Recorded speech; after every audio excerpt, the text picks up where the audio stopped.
Let us open our Bible on Psalms 26, verse 8.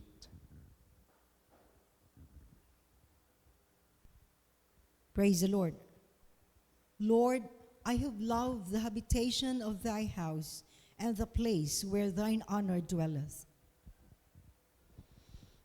Paano ba hinatid ni Lord Jesus Christ yung heaven?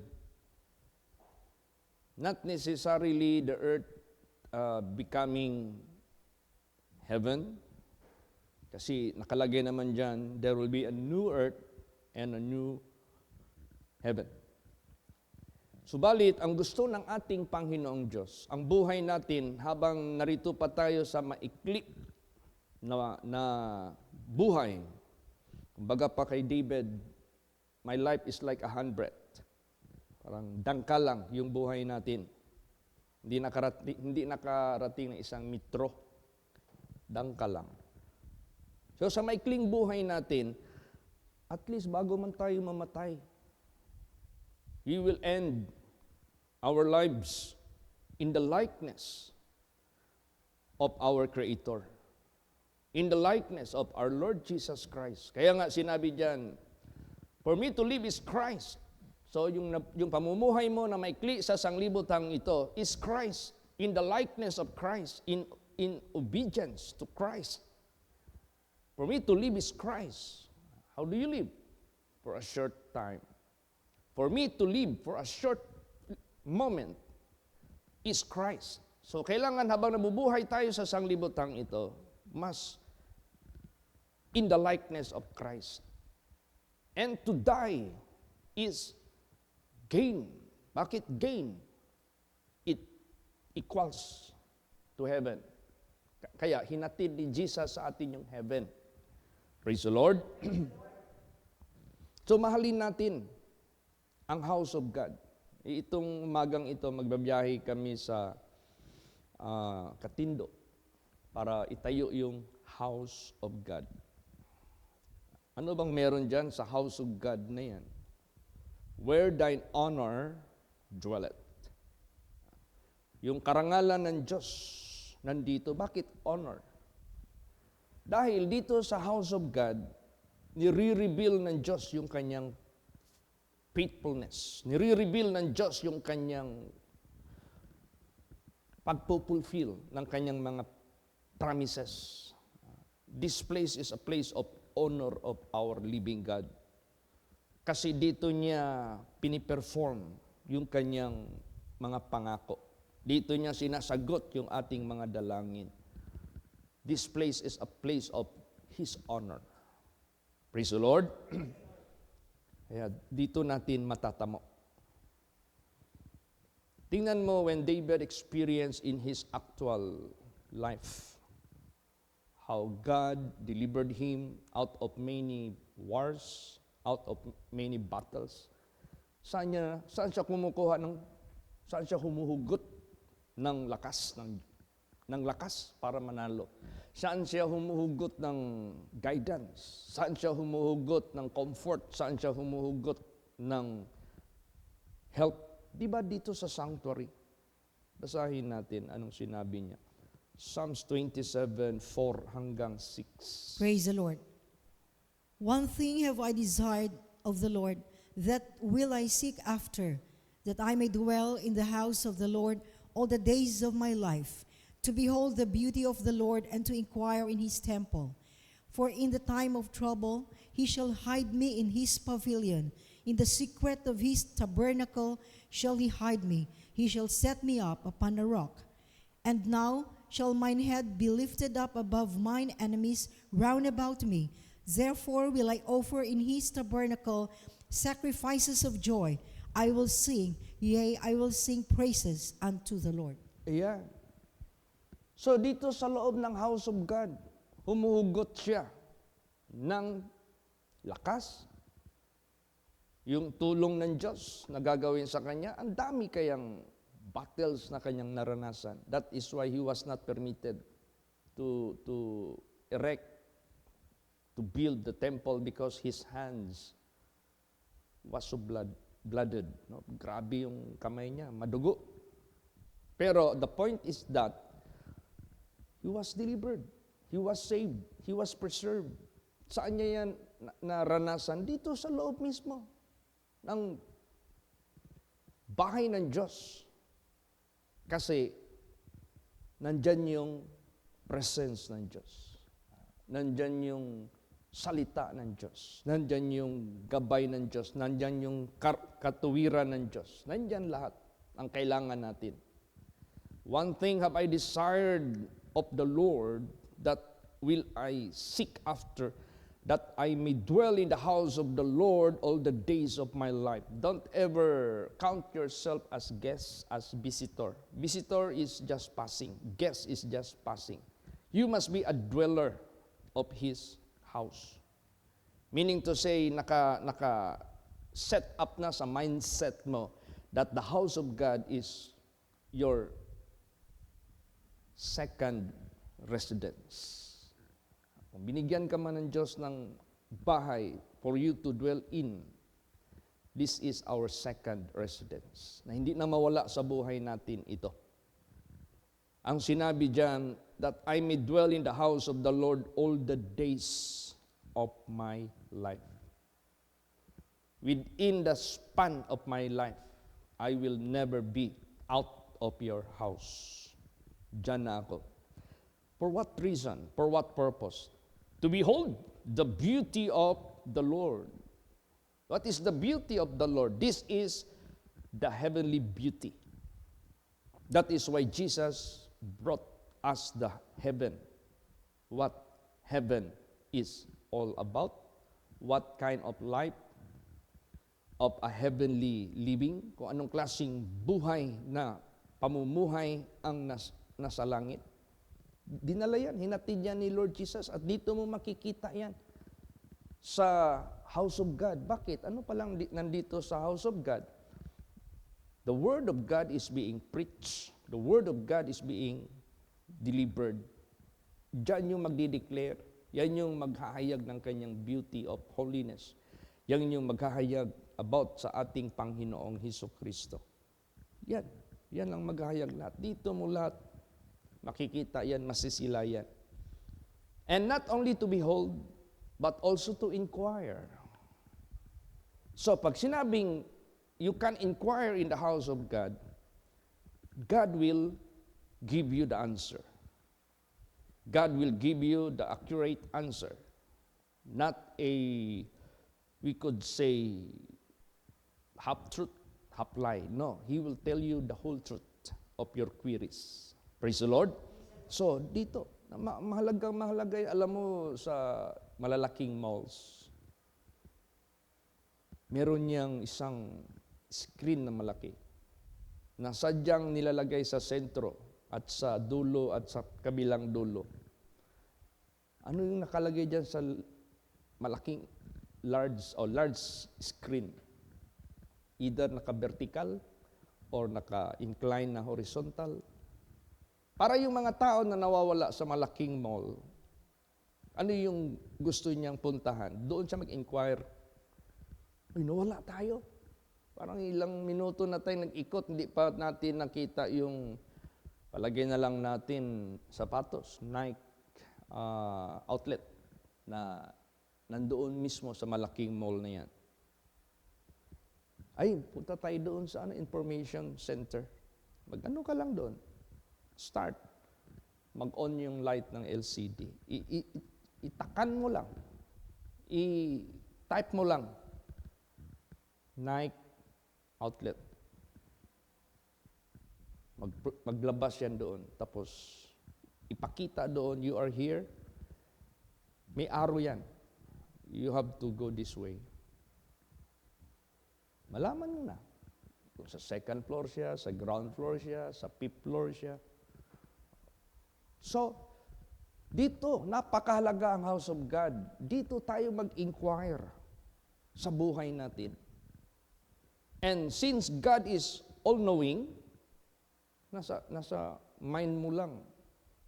Lalabas na yan sa bibig ng kanyang mga servants na nagsasalita sa kanyang word. So, itong lugar na ito, Higit pa ito sa Google na kung ano yung queries mo. Higit pa ito sa AI. Higit pa ito sa GPT na kung ano yung gusto mong i-inquire. He can give you all the details. This is more than. Praise the Lord. Because He will tell you pertaining heaven. He will not just tell you pertaining on earthly matters, but He will tell you beyond of this world. Mas higit pa. So, kaya, dito tayo mag-inquire. For in the time of trouble, He shall hide me in His pavilion. Are you troubled? You want place of refuge? You want to be protected? Come. In the secret of His tabernacle shall He hide me. He shall set me up upon a rock. See, ang labas kasi, grabe ang storm. Grabe ang earthquake spiritually. Para maging stable ka, you are like established upon a rock. Dito ka, maghugot ng lakas. You can go out and come in. Yung sinasabi na, the sun will not smite thee by day nor moon by night. He will preserve your going out and your coming in from this time forth, even forevermore. So dito tayo maghugot ng protection galing sa Diyos. Kasi bago ka maglabas sa bahay mo, nagawa mo nang mag-pray sa house of God for protection. Dito lahat ang benefits. Kaya isip ko, yung conviction ko ba, we will be going to Katindo. How important is this building, church?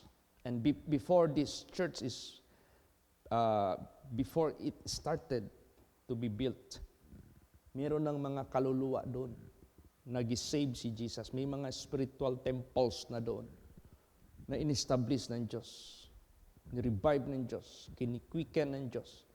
They need a house of God to dwell in as we are doing here. Praise the Lord. Para continuous yung kanilang pagsamba sa Diyos.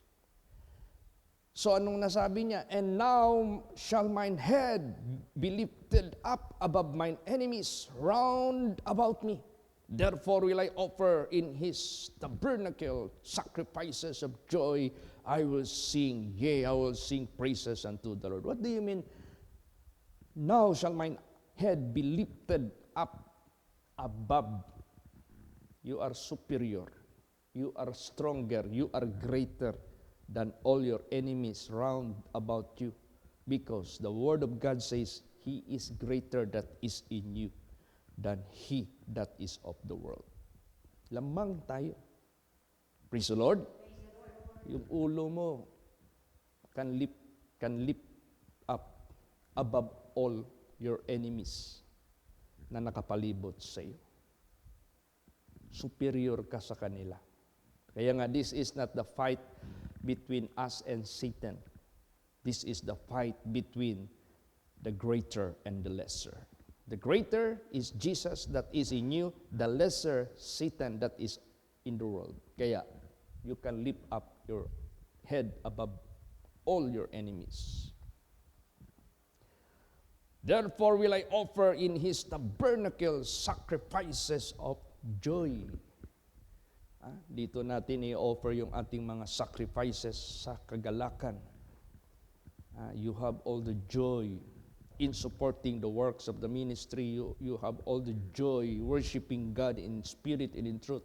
You have all the joy to give praise and honor and glory in this house of God. Masaya ka. I will sing, yeah, I will sing praises unto the Lord. Kaya yung every service that we are doing, there is always with singing. Di na yan mawala. We are singing unto the Lord. Praise the Lord. Di na yan mawala. Kaya yung house of God, napaka-importante.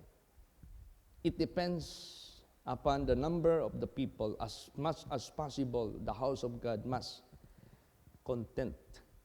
Yung bang mapasok yung mga anak ng Diyos. So yung mga churches natin, depende yan sa number of members. Ganon din ang size. Isang malaking natin, kongregasyon na maraming members, Madsaya. Tingnan mo yung size ng church doon, malaki. So, yung iba pa, depende yan. So, ganon din sa atin. Basahin natin, bakit? Basa. Psalms 42, verse 4. Praise the Lord. When I remember these things, I pour out my soul in me. For I had gone with the multitude, I went with them to the house of God with the voice of joy and praise, with the multitude that kept holiday. Yes. Maalaala ko ang mga bagay na ito. Aking ibinuhos ang aking kaluluwa na nandito sa akin. Dahil ako'y pumunta kasama sa multitude, sa number of the believers, number of the worshipers. I went with them to the house of God. See, the house of God is a venue of all believers to regularly to come. Praise the Lord. Yan yung venue. Samantala ang venue ng mga sugarol, sabungan, casino, madyungan, venue ng mga mahilig magbisyo, kabaret, drinking session, lasingan, diskuhan, karaoke na sanglibutan, lahat-lahat na. Pero iba ang direksyon ng mga binago ng Diyos, niligtas ng Diyos, nirenew ng Diyos. Iba. The house of God must be the venue of our destination.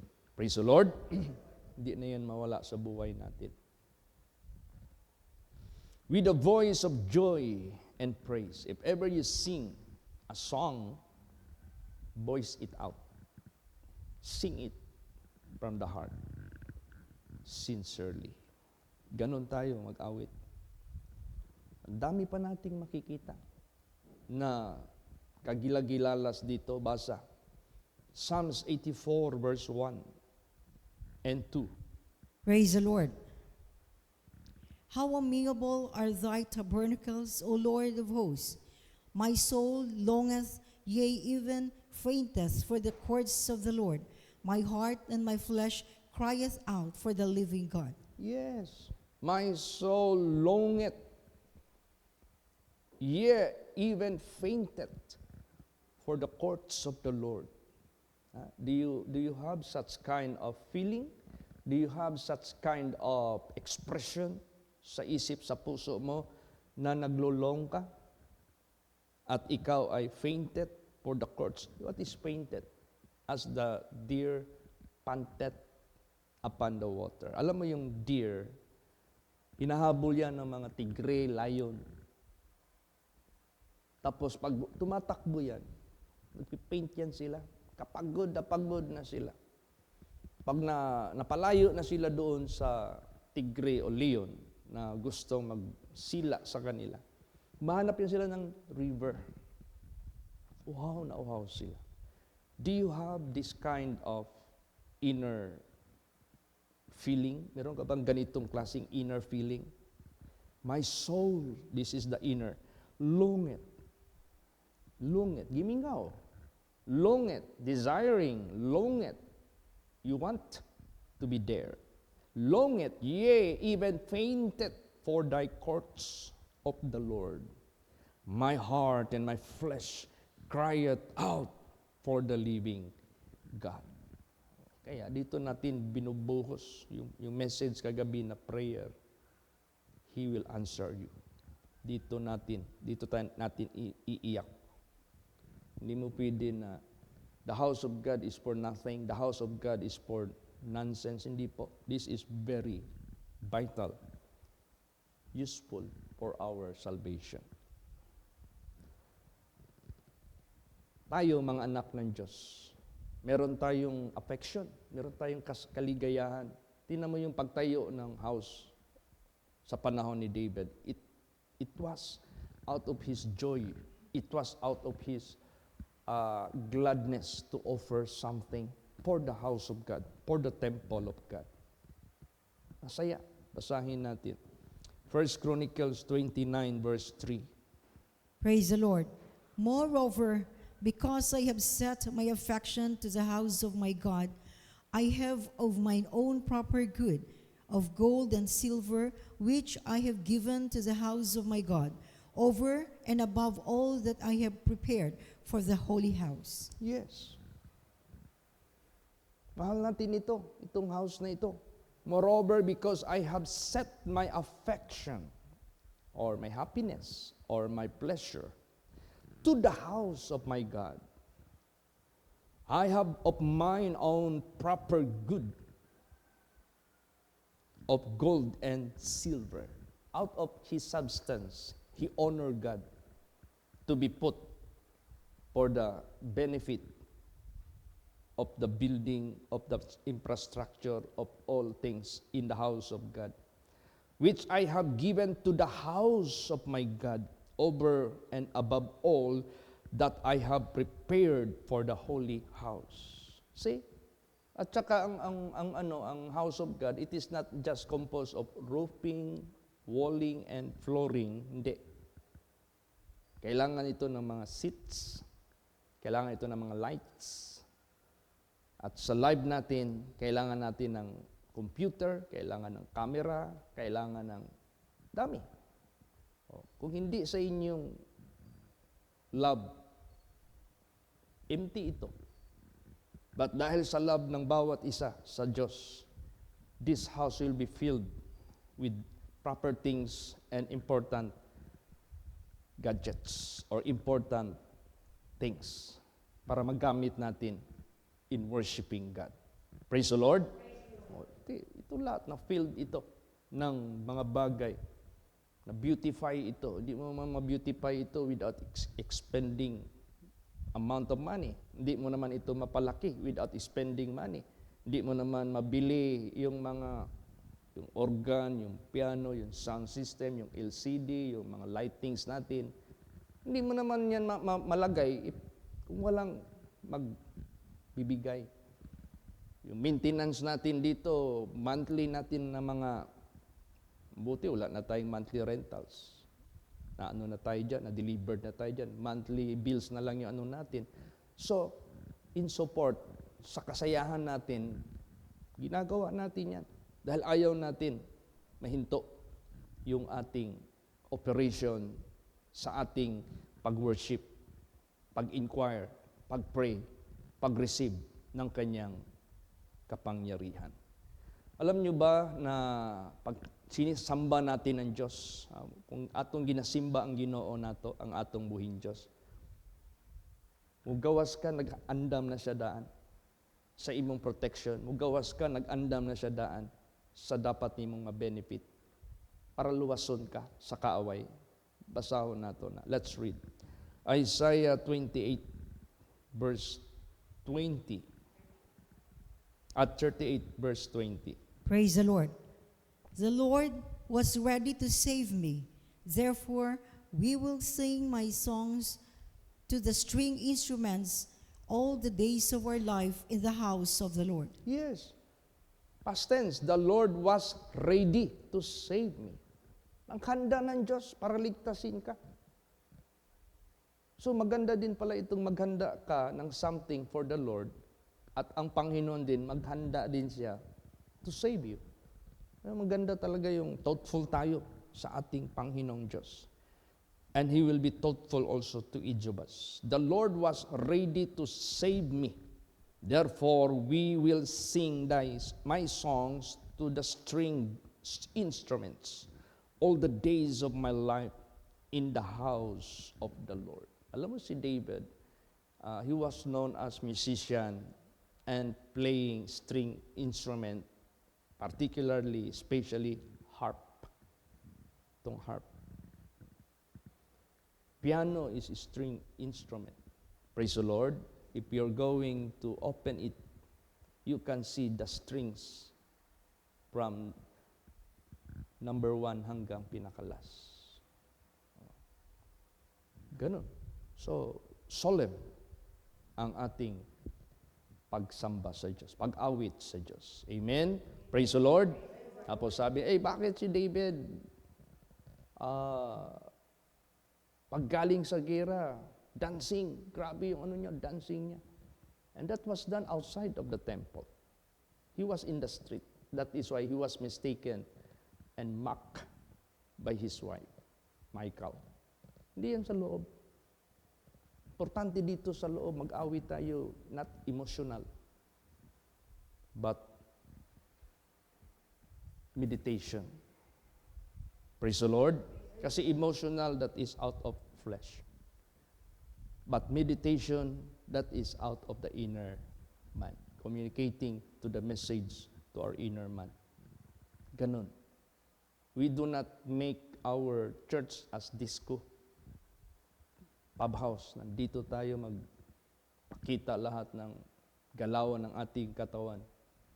Out of all the maingay na mga music. No.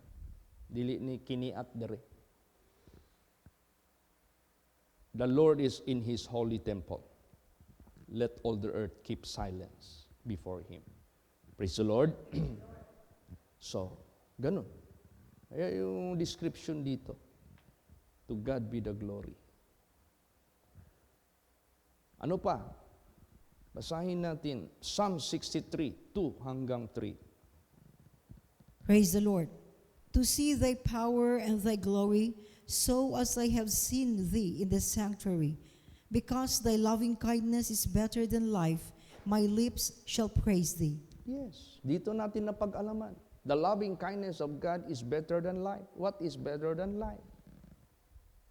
That the life that is being mentioned here, which the life here on earth temporal, and the loving kindness of God, which is better than life here on earth, because it makes you to benefit non-stop blessings, eternal life.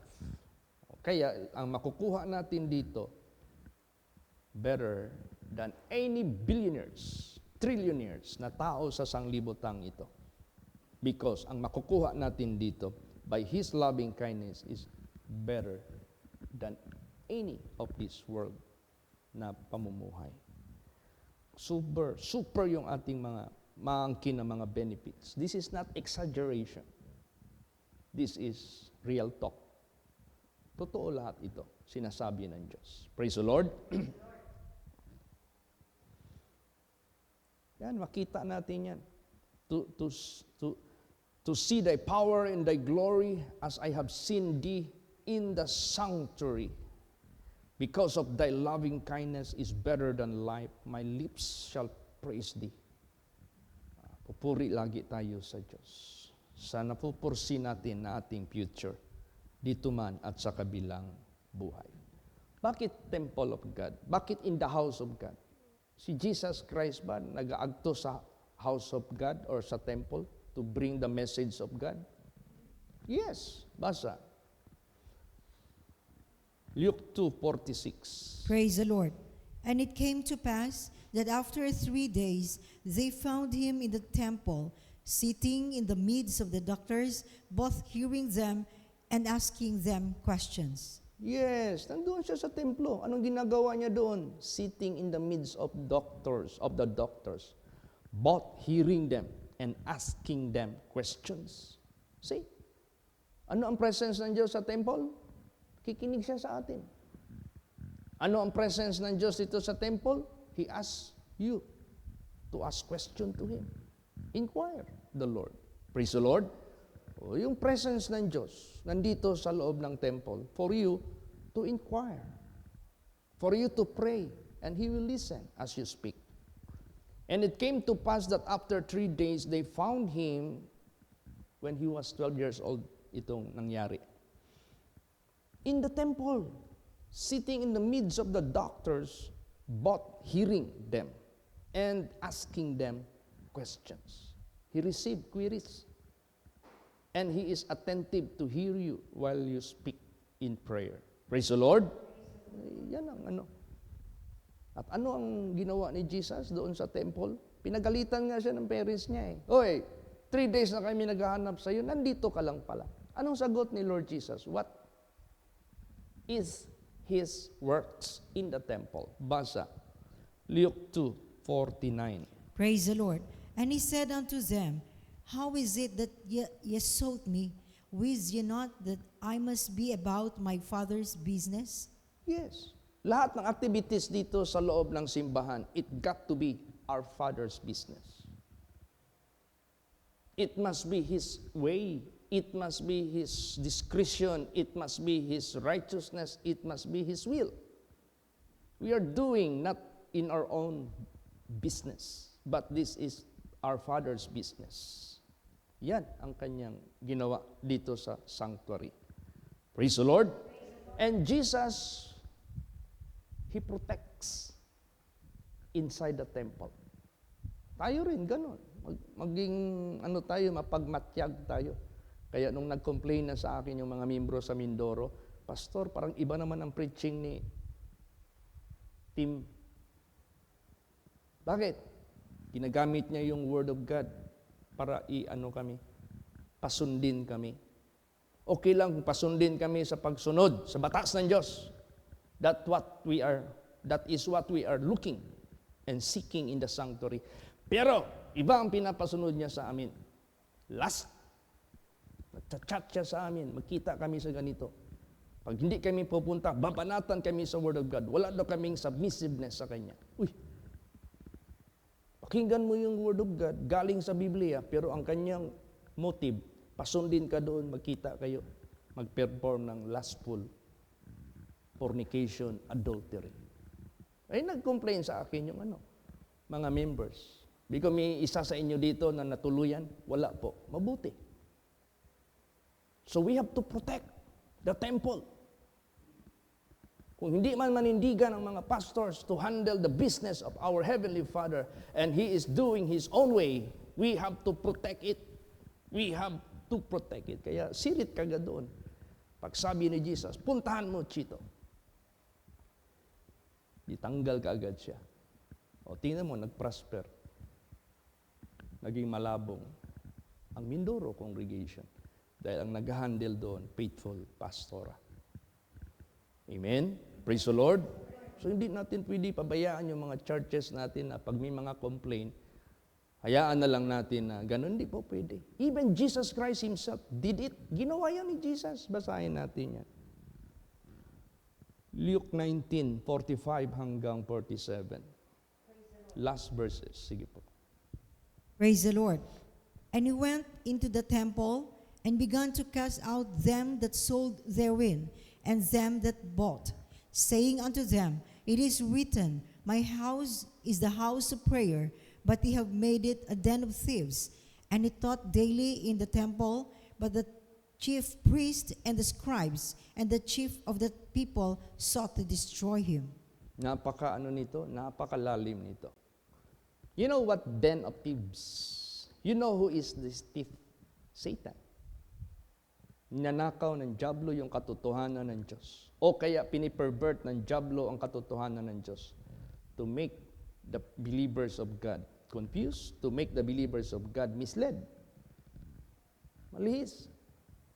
That is den of thieves. Ninanakaw yung katotohanan ng Diyos. Ninanakaw yung right way ng Diyos. Pinipervert ba ng dyablo? Anong ginawa ni Jesus? Nilinis niya ito. Inayos niya ito.